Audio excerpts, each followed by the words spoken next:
Assalamualaikum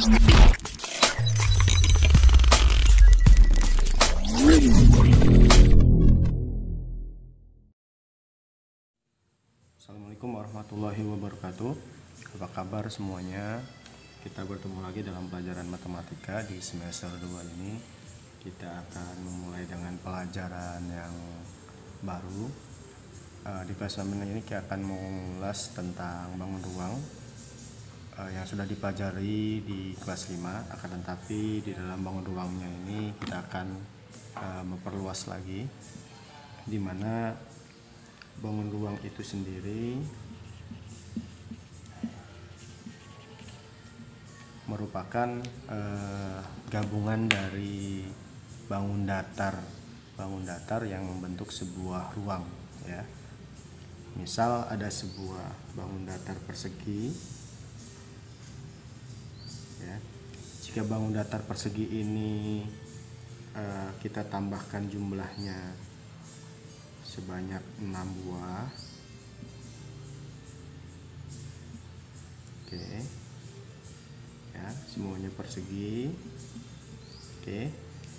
Lalu gabungan dari bangun datar persegi ini kita susun, kita tempelkan bagian dari rusuk-rusuknya, maka dia akan membentuk sebuah bangun ruang yang namanya adalah kubus.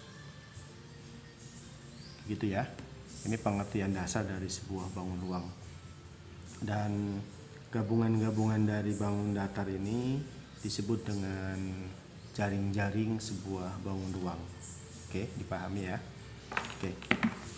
Untuk memulai kegiatan pembelajaran bangun ruang ini, kita harus mengenal dulu bangun-bangun ruang yang ada di sekitar kita. Bangun ruang di sekitar kita itu ada 3 bentuk sebenarnya. Ada 3 bentuk bangun ruang. Oke. Yang pertama ada yang namanya prisma. Yang kedua ada limas. Dan yang ketiga ada bola. Oke. Ketiga bentuk bangun ruang ini kita kelompokkan.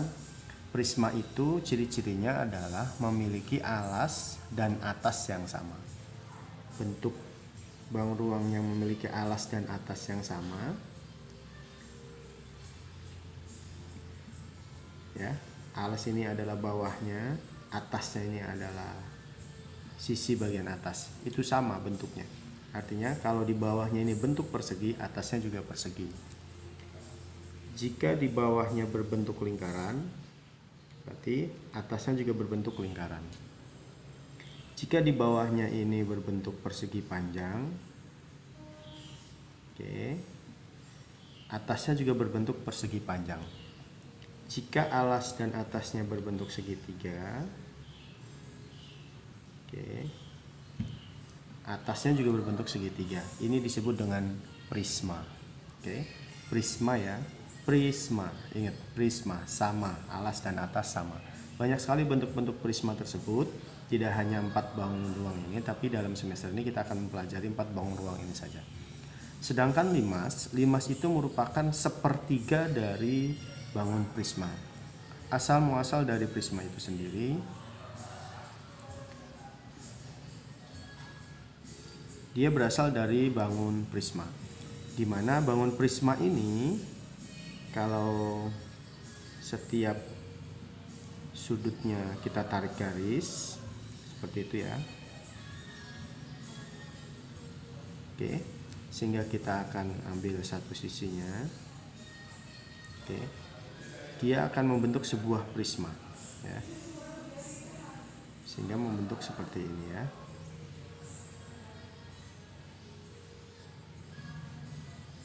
Seperti itu ya. Jika asalnya adalah prismanya adalah kubus, ya. Kubus ini adalah prisma persegi karena alasnya berbentuk persegi, disebut prisma persegi atau namanya kubus. Kalau balok, ini balok namanya prisma persegi panjang karena alasnya berbentuk persegi panjang. Dan yang selanjutnya kalau tabung ini prisma lingkaran karena alasnya berbentuk lingkaran. Dan ini disebut dengan prisma segitiga karena alasnya berbentuk segitiga. Jika limas itu diambil dari sepertiga kubus, maka dia akan menjadi limas segi 4. Begitu juga dari balok, dia akan menjadi limas segi 4. Jika limas itu diambil dari tabung, dia akan menjadi kerucut namanya. Dan jika diambil dari prisma segitiga, dia akan menjadi limas segitiga. Oke. Ciri khusus dari limas itu adalah memiliki titik puncak di atasnya. Titik puncak, titik puncak, titik puncak. Ini perbedaan yang sangat mendasar dan sangat mudah diingat, ya. Sedangkan bangun ruang yang terakhir adalah bola. Bola ini bentuknya adalah asal muasal dari bentuk lingkaran, ya. Ini kita akan mempelajari 3 bangun ruang ini. Nanti kita akan pelajari secara perlahan-perlahan, semoga dapat dipahami. Di dalam kehidupan nyata banyak sekali menggunakan bentuk-bentuk bangun ruang ini. Di antaranya adalah atap rumah, bentuk ruangan, bentuk gedung dan sebagainya. Bahkan untuk tabung ini banyak digunakan oleh di kehidupan kita, yaitu sebagai alat-alat yang membantu untuk memudahkan proses kehidupan kita, ya. Contoh gelas, ya, dan tangki dan sebagainya. Itu untuk memudahkan kita semua. Limas juga banyak digunakan di dalam kehidupan kita. Di antaranya adalah bentuk atap rumah, bentuk desain dan sebagainya. Terus bentuk bola ini banyak sekali digunakan, ya. Di dalam kendaraan-kendaraan bermotor juga ada yang menggunakan bola-bola, ya, untuk memperlancar menggerakkan pergerakan mesin dan sebagainya. Di kehidupan nyata yang sangat jelas adalah untuk olahraga dan sebagainya. Bentuk bola itu banyak sekali dalam kehidupan nyata. Oke, itu untuk mengenal bangun ruang, dan kita akan lanjutkan untuk yang selanjutnya. Untuk mengenal lebih jauh tentang bangun ruang, terlebih dahulu kita harus mengetahui dulu unsur dan sifat-sifat dari bangun ruang tersebut. Kita akan membahas yang pertama dulu, yaitu kubus.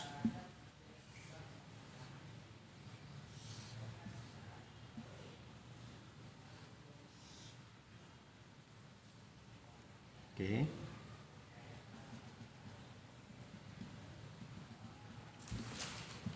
Di dalam kubus ini memiliki unsur-unsur dan sifat-sifatnya. Yang pertama, itu kubus memiliki sisi sebanyak 6 yang sama.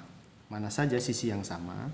Misal kita tulis di sini ada huruf A, di pojok sini ada A, B, C, D. Yang di atas ada E, F, G, dan H. Oke. Sisi-sisi itu adalah bangun datar yang membentuk sebuah bangun ruang, ya. Sisinya itu berarti, nah, misal kita ambil sisi bagian alas atau bawah, ya, ini merupakan sisi. Sisi itu adalah bangun datarnya, ya, bangun datar yang membentuk bangun ruang tersebut. Di sini ada sisi ABC. Saya akan tulis di sini A, B, C, D. Kebayang, ya? Sisi ABCD ini merupakan bangun datar persegi yang memiliki panjang rusuk-rusuk yang sama, ya. Oh ya, ada penyebutan yang harus kita pahami. Yang pertama, jika di dalam bangun datar, garis-garis tepi ini disebut dengan sisi. Oke. Akan tapi jika menjadi ruang, sisi itu menjadi bangun datar itu sendiri. Sedangkan di dalam bangun ruang, garis-garis yang membentuk bangun ruang ini disebut dengan rusuk. Makanya biasanya ini disebut dengan rusuk, dan rusuk. Oke? Ingat, ya, di dalam bangun ruang, sisi itu merupakan bangun datar itu sendiri. Oke. Sekarang kita ke sisi dulu. Sisi di dalam bangun ruang kubus ini memiliki 6 pasang. Kita hitung bersama. Pertama, alas, ini 1. Oke. Alas lawannya dengan atas, berarti ini yang kedua. Yang samping kanan ini ketiga, samping kiri 4. Sisi bagian depan ini 5, dan sisi bagian belakang adalah 6. Oke, ya, bisa dipahami, ya. Diulangi. bawah, atas, samping kanan, samping kiri, depan, dan belakang. Itu merupakan sisi dari sebuah kubus. Sehingga sisinya memiliki 6 buah sisi. Jika kita tulis sisi-sisinya, ini ada contoh A, B, C, D. Berarti sisi yang pertama A, B, C, D. Sisi yang kedua kita ke atas E, F, G, H. E, F, G, H. Oke. Lalu sebelah kanan B, C, G, F. B, C, G, F. Sisi sebelah kiri A, D, H, E. A, D, H, E. Bagian depan A, B, F, E. A, B, F, E. Dan bagian belakang D, C, G, H. D, C, G, H. Begitu ya penulisan sisi dari bangun ruang. Oke. Yang selanjutnya unsur yang kedua. Tadi kita sudah membahas unsur yang pertama, yaitu sisi sebuah bangun ruang kubus. Unsur yang kedua adalah rusuk.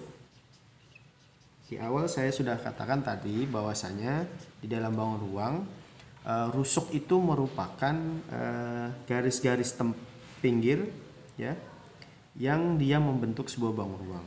Rusuk dari sebuah bangun ruang ini memiliki 12 rusuk. Mari kita hitung bersama ya.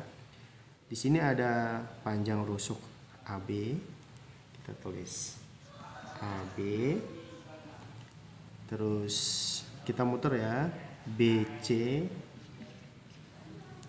CD, dan DA. DA. Oke, kita muter ya biar enak ya. Lalu kita hitung tiang-tiangnya. Yang pertama dari AE, lalu tiang sebelah sini BF, CG, dan DH. Oke, lalu kita ke atap EF, FG, GH, dan HE. Oke, sehingga kalau kita hitung 1, 2, 3, 4, 5, 6, 7, 8, 9, 10, 11, 12. Sehingga rusuknya adalah 12 buah dari bangun ruang kubus. Oke, itu unsur yang kedua yaitu rusuk. Unsur pertama tadi sisi, yang kedua rusuk, dan yang ketiga ada yang namanya titik sudut ya. Titik sudut atau biasa disebut dengan sudut saja ya, boleh. Sudut bangun ruang. Oke. Sudutnya ada berapa? Sudut sebelum kita hitung, sudut itu merupakan pojok-pojok dari bangun ruang itu sendiri ya. Kita lihat di sini ada pojok A, B, C, D, E, F, G, H. Oke, kita tulis berarti sudutnya, penulisan sudut ada tanda sudut begini ya. Sudut A, sudut B, sudut C, sudut D, sudut E, sudut F, sudut G, dan sudut H.